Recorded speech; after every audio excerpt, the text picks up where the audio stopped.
ሰላም ሰላም ወደዚህ ቻናል ቤተሰቦች ሄና ሪአክሽን ዩቲዩብ ቻናል ላይ ትገኛላችሁ። የናታን ሚዲያ ሁለተኛው ቻናል ነው። የዛሬ ቪዲዮዎችን እንግዲህ አስቂኝ የሆኑ ዝግጅቶችን ይዤላችሁ መጥቻለሁ። ቶላንሳውት ከንሳ አባቶ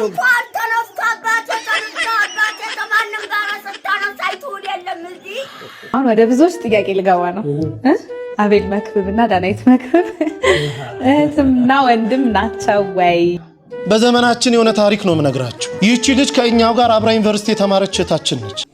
ሆኗል 7 ሰዓት ነው። ዘካሪያስ የስራ ኒስት ዘካሪያስ የምትቀርጻቸው ነገሮች እጅግ የሚያስቁ ናቸውና የስራ ኒስት እላለሁ። እጅግ እንግዲህ ቀኖችን ከሚያሳምሩ ቪዲዮዎች መካከል ነው። ሆኗል 7 ሰዓት ነው ገና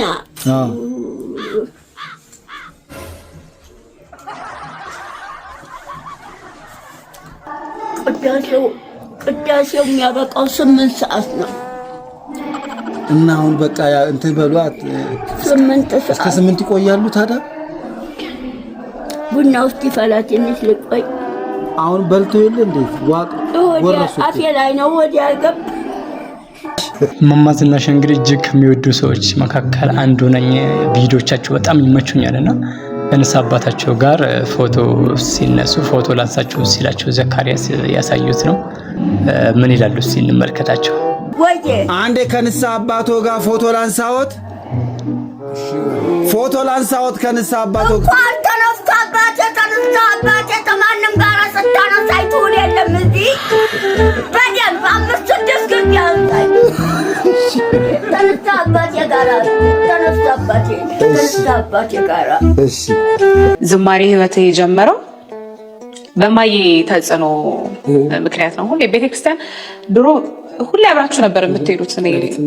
ለሊትም ጧትም በቃ ሁል ጊዜ አብራችሁ ነበር የምትሄዱት። ቅዳሴ አብራችሁ ናችሁ። ሁሉን ነገር እንትን ብትሉት አብራችሁ ነበርና እስቲ ስለማዬ እናውራ። ስለማዬ ብዙ ነገር ነው ማውራት የሚቻለውና ከባድ ነው ስለሷ ማውራት እና ቤተክርስቲያን አንድ ልጁን ይዞ ሄዶ ዲያቆን የቤተክርስቲያን አገልጋይ እንዲሆን እንደሚያደርገው ሁሉ ያንን ቦታ ይዛ ማየነች ነው ቤተክርስቲያን እንዳድግ ቤተክርስቲያን እንድኖር የቤተክርስቲያን አገልጋይ እንደሆነ ያደረገችኝና ወለቷ ብዙ ነው። በጣም ባለሙያ ነበረች።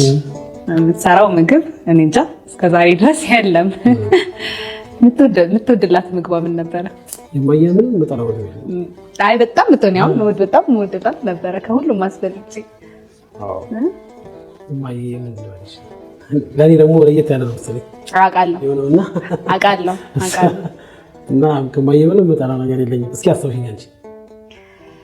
እኔ ማስታወሳት ማየን እንደውም እናንተ ትንሽ አደግ ብላችሁ ነበረ እንትን እኔ ትንሽ ነበርኩኝ ግን በደንብ ነው ማስታወሳት። በቃ በደንብ ሁሉ ነገር አስተውሳለሁና ለሊት 11 ሰዓት ላይ ቀስቅሳ አጥሚት ታጠጣን ነበር።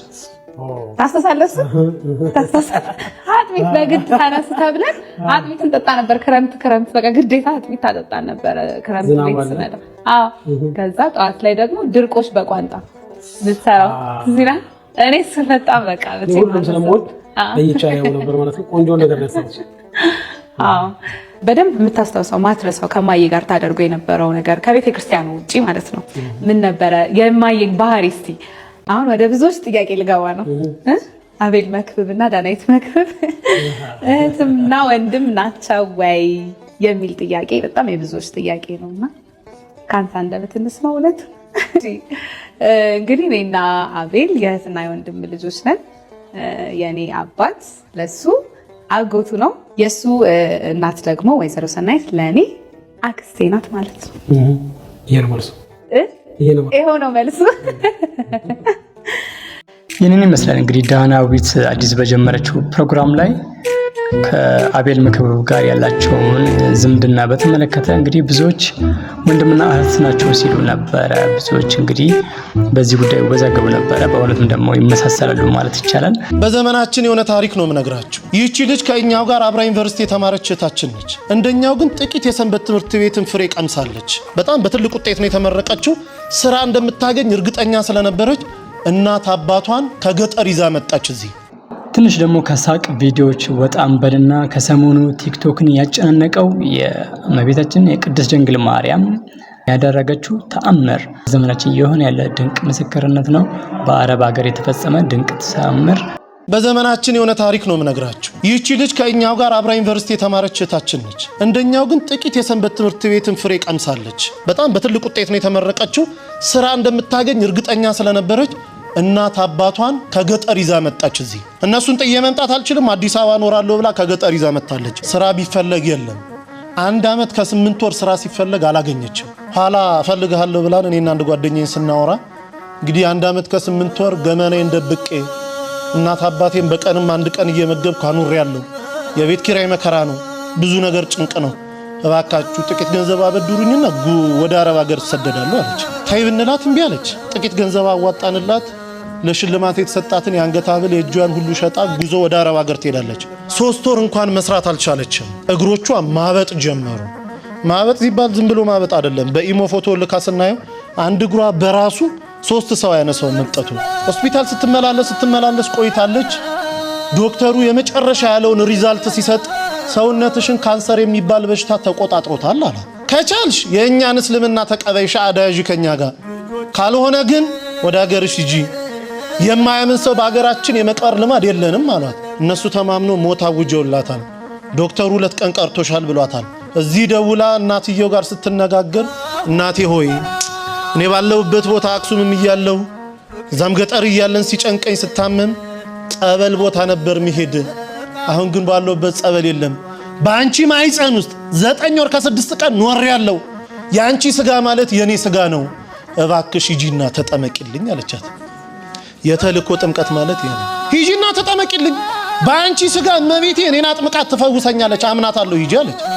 ለካ እናትየው እግራቸውን ያማቸዋል። እሳቸውም ጳጉሜ 1 2 3 2013 ዓ.ም ልደታ ታውቁታላችሁ ብዬ አስባለሁ። ሜክሲኮ ልክ ሲገቡ እዛ በስመ አብ ወወልድ ወመንፈስ ቅዱስ አሐዱ አምላክ አሜን፣ ይቺ ጥምቀት የኔ ጥምቀት አይደለችም፣ ልጄ ባለችበት ቦታ አጥምቂልኝ ትላለች እናት እየገባች። ተጠምቆ ሲወጡ 3 ቀን ነው ተጠምቆ የወጡት። ደውልልኝ አሉ ዶክተሩ። 2 ቀን ቀርቶሻል ብሏል። እናትየው 3 ቀን የተጠመቁት።